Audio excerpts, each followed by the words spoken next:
Hello. Thank you all for joining us for this talk today on remote assessments. I'm really excited to talk to you about remote assessments, which is not an expression I thought I'd catch myself saying, especially while wearing a full face of makeup. But nevertheless, here we find ourselves today. You want to advance it for us? So we're going to frame where we are today with doing assessments and sort of the new normal that we all keep referring to. And we're going to start by sort of stepping backwards and framing where we came from so that you know how we arrived where we are today. So both the QSA program guide and the DSS are pretty explicit around the on-site component of PCI.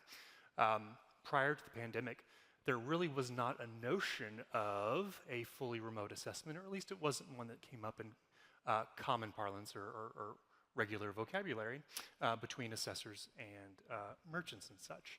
So it was just sort of expected on both sides of the table that assessments were going to be on site, and that's just kind of the way that it was. That started to create a few problems for us, a decade or so ago when clients started moving things increasingly into the cloud, fully hosted solutions. The notion of a remote workforce is not something new to the pandemic. It was prevalent before, and we were seeing it come up more and more. And so there were times where we had to be a little bit creative when the entire solution, the e-commerce solution, was in somebody else's data center where we didn't have access to, and all the IT staff were working remotely. Situations like that yielded sort of this picture here of Fido. This is one of our developers' dogs who was interested in the interview we were doing on firewall rule sets and decided to come interject himself while we were sitting in the developer's kitchen. That is not the norm per se, right? And in fact, the council would kindly remind you that it was never the expectation that assessment should be done in that sort of a space. That was not the intent. You can refer back to a couple of FAQs, 1455 and 1495, that talk specifically to that fact. Now, those were always sort of the outliers, though, and for traditional folks like James and Enterprise that had thousands of brick and mortar locations, we never really got into those sticky spots. There was always some place for us to go to do these assessments, and that just made a whole lot of sense. Thousands of branches in a half dozen different countries, and the on-site component just added a lot of real tangible value to what we were doing. And the travel is also, was a whole lot of fun at times too. You see pictures of Big Ben here, got to go to London and Barcelona and some other places. So now fast forward to mid-assessment of 2020. So we were already sort of aware that there was this thing that might become a pandemic, and what are we going to do?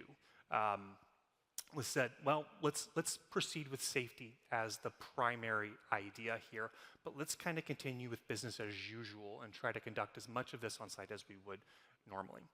Well, March 11th came, and I was in Paris, much to the chagrin of my wife, who told me not to go. And I got this text message in the upper left-hand corner here from my boss that said, the president was closing the borders, and you need to get home now. That was followed a few minutes later by a frantic phone call from my real boss, my wife, who said, you need your butt in an airplane seat right now. And so I got up at 3 a.m., drove to the airport, got on the first flight out, and then proceeded to take that photo of, in fact, my butt in a seat on the way home. And she was not appeased until that took place. So as I was sitting on that flight on the way home, I found myself very contemplative about the state of what it was that we were doing. I'm an auditor, and we follow rules. I know how to follow a rule. I know how to look at the DSS and compare it to a thing and say, hey, are you meeting what we're supposed to be doing here? We were now in sort of a territory where there was not a whole lot of explicit rules in how to proceed forward. So I was left thinking, what now? And Adam makes it sound very dramatic, what happened there. But from our perspective, yeah, as Adam mentioned, we were very much in contact on a daily basis about travel, our policies, their policies. And at Enterprise, thousands of rental car locations, we had some significant operational impact to our business as travel restrictions went into place. as there were lockdowns. People were not leaving their homes. So what we saw were a lot of temporary closures, consolidations of our locations. So even if travel wasn't restricted, we found ourselves in a position of, Adam, the location that you were planning to visit next week is now closed, so we have to pivot. Ultimately, all these factors led us to a place of we have to figure out how to complete this assessment that was midstream, fully remote. So we went down that path, and then a lot of the challenges we faced, we worked through in real time, and so some of the challenges that I would call out, we still had to do the data center tour, the data center inspection, physical controls, and that was difficult.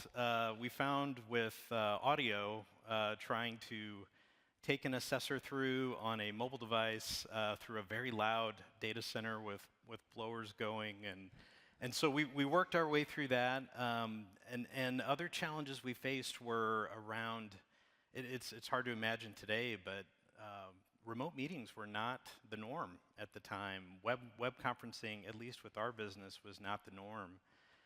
We had a lot of in-person meetings, we had some conference calls, but really acclimating the organization to we need to now conduct all of this activity over a web conference was new to us. And as we were going through all this decisioning, the question that kept raising, I suspect for both of us, is, are we doing this right? Are we approaching this in the right way? And fortunately, the council was pretty quick to release guidance around remote assessment. There were multiple blog posts around organizations like ours and the QSA environment around how to react and approach remote assessment, all being new to all of us. Since then, the council has released some pretty robust documentation and guidance around remote assessment. Adam will speak a little bit to that here shortly. But I wanted to share a specific example of one of the things we had to work through. As Adam mentioned, we have thousands of locations we service rental business from, car rental business from, and we did have a lot of temporary closures of a number of those locations. And as Adam mentioned, they were a little over halfway through all of those site visits where they were doing the controls testing, and travel was locked down. They couldn't visit the rest of those sites.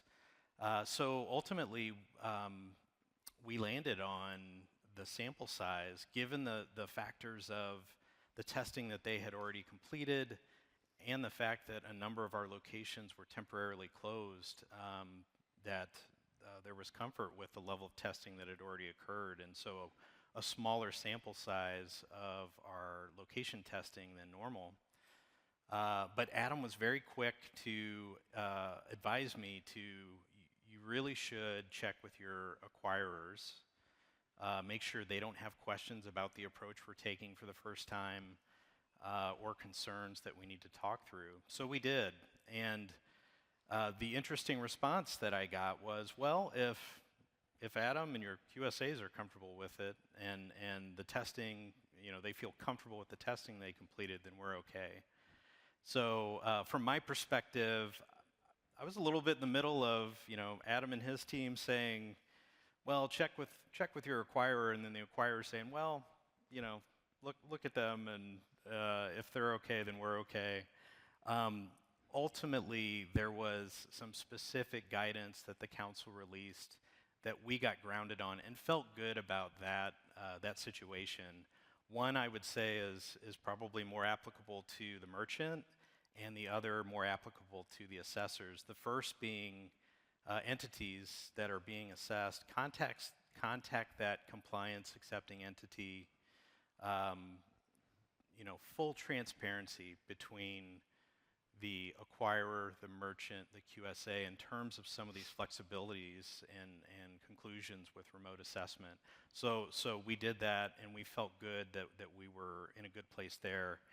And then the other, which maybe you can speak to a little bit, Adam, was really getting grounded on, from an assessor standpoint, are you comfortable that the assessment, the testing has an equivalent level of assurance? Something I can't go into full detail here, but we definitely had to sort of look inward and define our own methodology about what does rigor and integrity mean when we're on site versus inspecting something remotely. We didn't have any parameters defined around those things, so we had to go through that exercise, internally and come up with a conclusion. So, so that year was definitely unique. A lot of reaction, a lot of working through things in real time. But as we went into 2021 and 2022, this year, there were still factors of travel that hadn't quite.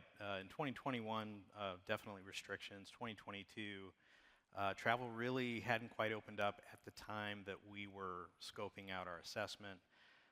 We made that determination to, with Adam and his team, to again conduct a full assessment. But the big difference in the following years was we were more prepared for it, and we could take steps to, from our perspective as a merchant, prepare for those nuances of remote assessment. And one of the things that we did was we worked with our locations around the country, around the world, to prepare them for here's what you need from an equipment standpoint to facilitate and support the testing. Mobile cameras, you're gonna, preparing them to follow, different lines of questioning around capturing pictures or video of some of those physical controls, or payment terminals, things that need to be tested in that way. So, so from that standpoint, we were able to help prepare our business for some of that physical testing. The other thing was, by this time, remote collaboration tools were a norm. So we had no issues with organizing and getting the right folks, involved in interviews and the subject matter interviews. So so I'd say we still did have some challenges in terms of there were nuances to work through, but we were definitely more prepared as we went into full remote assessment in 2021 and 2022. And I know, Adam, from your perspective, there were things that as QSAs you prepared in terms of how do we approach this out of the gate.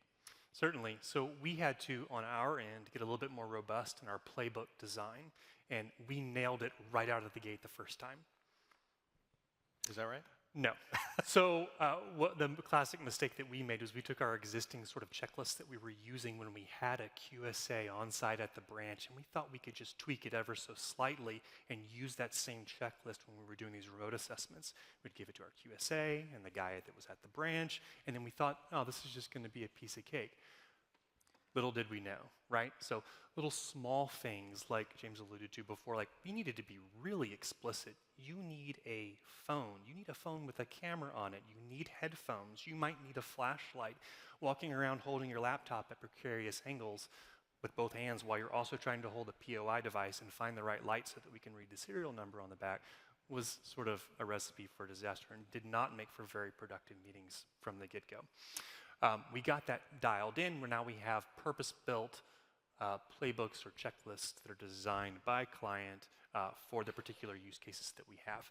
And these are communicated in advance before we do the on-site field work. This also gives them a little greater bit of sense of comfort of knowing exactly what we're going to be asking for and going after when we're doing the on-site inspection. The other unrealized benefit that we had once we started doing this is we were no longer restricted to sort of the logistics of travel. Before, we had to do our sampling in sort of clusters of geographies because I just simply couldn't have a QSA be in multiple countries on the same day. That now remote calls and things like that allowed us. I could do some testing in Germany the same day I did testing in Kansas, and I could do the same day as I was doing Spain. And this opened up, expanded the amount of locations that we could sample and hit locations we would not have otherwise been able to hit. So, looking ahead, there's certainly new norms that are here to stay. I think we all probably recognize that post-pandemic. With our business, work from home in a lot of areas of business is predominant now, especially IT. A lot of the interviewees involved in our PCI DSS assessment. And we're more geographically distributed. So as we think about moving forward, practically having the on-site, a lot of the on-site interviews with some of our subject matter experts are not, it's not very practical to do that on-site because of our work environment, our distributed workforce now. And we've got those remote collaboration tools that are now default. Even when we have in-person meetings, that is the base medium. So it is a more natural aspect of those meetings now.